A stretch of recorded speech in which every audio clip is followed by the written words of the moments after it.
Materi yang terakhir adalah bab ketiga, yaitu globalisasi dalam kehidupan berbangsa dan bernegara. A. Hakikat globalisasi. Globalisasi proses kesaling keterkaitan dan kesaling ketergantungan antar negara yang tidak bisa dielakkan dalam segala bidang. Ada contohnya yaitu bidang ekonomi, bidang politik, sosial, dan budaya yang membawa peluang sekaligus tantangan. 1. Pengertian globalisasi. A. Globalisasi berhubungan dengan peningkatan kesaling keterkaitan antar bangsa dan antar manusia di seluruh dunia melalui perdagangan, investasi, perjalanan, budaya pop, dan bentuk-bentuk interaksi yang lain. Globalisasi mengacu pada keserberagaman hubungan dan saling keterkaitan antara negara dan masyarakat yang membentuk sistem dunia modern. Globalisasi adalah proses di mana berbagai peristiwa, keputusan, dan kegiatan di belahan dunia yang satu dapat membawa konsekuensi penting bagi berbagai individu dan masyarakat di belahan dunia yang lain. Oleh karena itu, globalisasi bisa dipahami sebagai suatu proses kesaling keterkaitan dan kesaling ketergantungan antar negara yang tidak bisa dielakkan dalam segala bidang. Contohnya, bidang ekonomi, bidang politik, sosial, budaya yang membawa peluang sekaligus tantangan. 2. Cakupan globalisasi. David Helm dan kawan-kawan mengidentifikasi 4 aspek globalisasi, yaitu A. Seluruh kegiatan politik, sosial, ekonomi melintasi batas-batas negara. B. Globalisasi meningkatkan ketergantungan kita satu sama lain dengan meningkatnya arus perdagangan, investasi, keuangan, migrasi, dan kebudayaan. C. Sistem-sistem transportasi, informasi, dan komunikasi yang baru dan serba canggih berarti bahwa ide, barang, informasi, modal, dan orang bergerak dengan lebih cepat. D. Itu berarti bahwa peristiwa-peristiwa yang secara geografis jauh memiliki dampak dan pengaruh yang besar bagi hidup kita. Kemudian yang ketiga, proses globalisasi. Benih-benih globalisasi menurut Wikipedia telah tumbuh ketika manusia mulai mengenal perdagangan antar negara sekitar tahun 1000 dan 1500 Masehi. Saat itu, para pedagang dari Cina dan India menelusuri negeri lain melalui jalan darat atau seperti jalur udara dan jalan laut. Tujuan mereka adalah berdagang. Fase selanjutnya ditandai dengan dominasi perdagangan kaum muslim di Asia dan Afrika. Kaum muslim membentuk jaringan perdagangan yang meliputi Jepang, Cina, Vietnam, Indonesia, Malaka, India, Persia, pantai Afrika Timur, Laut Tengah, Venesia, dan Genoa. Selain membentuk jaringan dagang, mereka juga menyebarkan agama Islam, nama-nama, abjad, arsitek, nilai sosial, dan budaya Arab. Proses globalisasi meningkat sangat pesat sejak abad ke-20. Mengapa? Ada beberapa faktor yang menyebabkan peningkatan pesat proses globalisasi itu, yaitu A. Berkembang pesatnya teknologi komunikasi dan informasi. Kemudian yang B. Berkembangnya pesatnya perusahaan-perusahaan transnasional. B. Politik luar negeri Indonesia di era globalisasi. 1. Arti dan pentingnya hubungan internasional. Hubungan internasional dapat terjadi dalam bentuk hubungan individual, hubungan antar kelompok, dan hubungan antar negara. Kemudian yang kedua, politik luar negeri bebas aktif.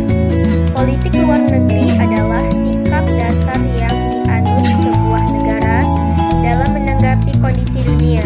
Politik luar negeri sering disebut juga sebagai wawasan internasional sebuah negara. Yang ketiga, tantangan politik luar negeri Indonesia. Pertama, tampilnya Amerika Serikat sebagai adidaya politik, ekonomi, militer satu-satunya di dunia.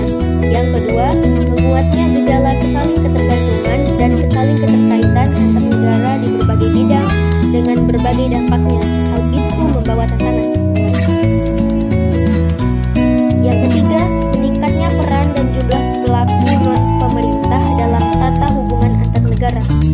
Yang keempat, muncul isu-isu baru dalam agenda internasional seperti masalah hak asasi manusia atau HAM, campur tangan asing dalam masalah kemanusiaan di suatu negara, demokrasi dan demokratisasi, dan lain-lain.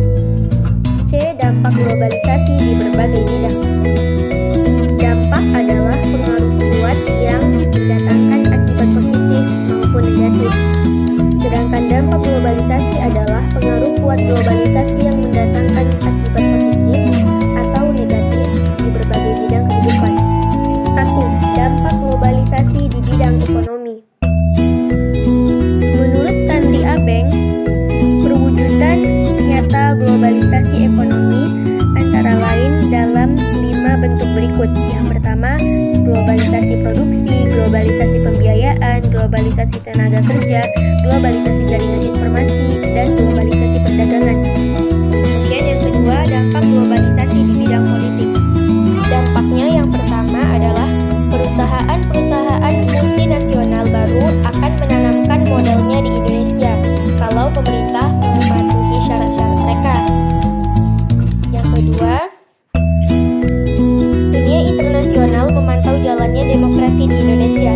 Praktek demokrasi yang tidak sejalan dengan prinsip demokrasi universal niscaya mengurangi kredibilitas pemerintah.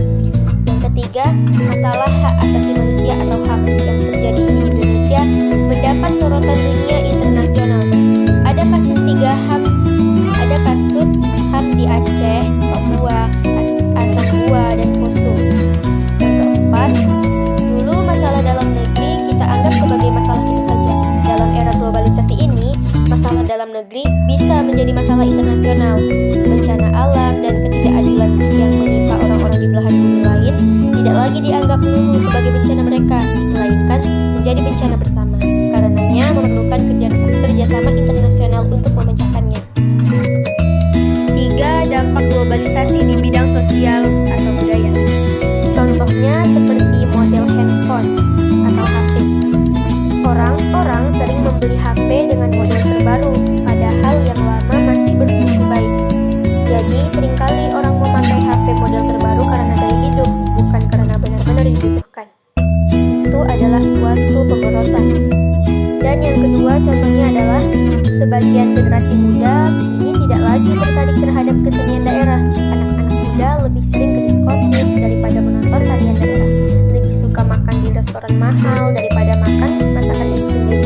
Padahal mutu makanannya sama. Lebih suka makan di restoran asing daripada di restoran lokal. Lebih suka musik barat daripada musik dalam negeri, dan lainnya. 4. Dampak globalisasi di bidang pertahanan dan keamanan atau HANKAM. Dampaknya terutama adalah munculnya kejahatan transnasional. Kejahatan transnasional adalah kejahatan yang terorganisasi lintas negara, termasuk dalam kejahatan transnasional misalnya adalah gerakan terorisme, sindikat narkoba, penjualan senjata gelap, perompakan di laut, mafia pencucian uang, dan kejahatan melalui internet atau cybercrime. D. Menyikapi dampak globalisasi bagi bangsa Indonesia. 1. Peluang globalisasi bagi Indonesia.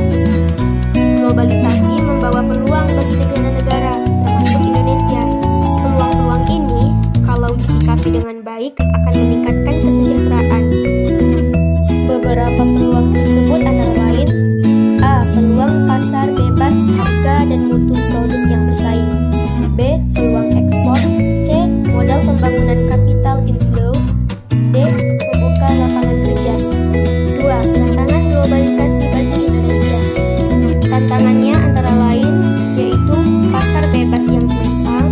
Yang kedua, perusahaan multinasional mengancam pengusaha kecil. Yang ketiga, perusahaan multinasional menekan kaum buruh. Yang keempat, pelarian modal atau capital outflow dan pengangguran. Yang ketiga, menyikapi peluang dan tantangan globalisasi. Globalisasi tidak dapat dielakkan, tetapi globalisasi bisa dihadapi dengan strategi tertentu. Menurut Joseph A. Stiglitz, peraih Nobel bidang ekonomi tahun 2001, strategi menghadapi globalisasi adalah mengelola konkret yang bisa dilakukan Indonesia. Upaya-upaya itu dipaparkan dalam uraian berikut ini. Pertama, dari segi ekonomi. Yang kedua, dari segi politik. Yang ketiga dalam konteks nasional. Yang keempat, dalam konteks bilateral. Yang kelima, dalam konteks regional. Yang keenam, dalam konteks global. Ada hal lain yang sangat penting selain keenam hal tersebut, yaitu adalah tidak lagi mengandalkan pada keunggulan komparatif seperti jumlah penduduk yang besar, sumber daya alam yang melimpah, dan lain-lain, melainkan makin meningkatkan keunggulan kompetitif berupa peningkatan mutu sumber daya manusia. Menghadapi globalisasi, kita tidak hanya mengandalkan keunggulan komparatif seperti sumber daya alam atau SDA yang melimpah, melainkan lebih dari itu, keunggulan kompetitif berupa kesiapan sumber daya manusia atau SDM. Caranya dengan berusaha sungguh-sungguh meningkatkan pengetahuan, keterampilan, etos kerja, kedisiplinan, dan daya saing. Itulah cara paling jitu yang bisa kalian lakukan sejak sekarang untuk mempersiapkan diri menghadapi globalisasi yang makin dahsyat di masa depan. Terdapat pesan bijak yang disampaikan oleh Susilo Bambang Yudhoyono.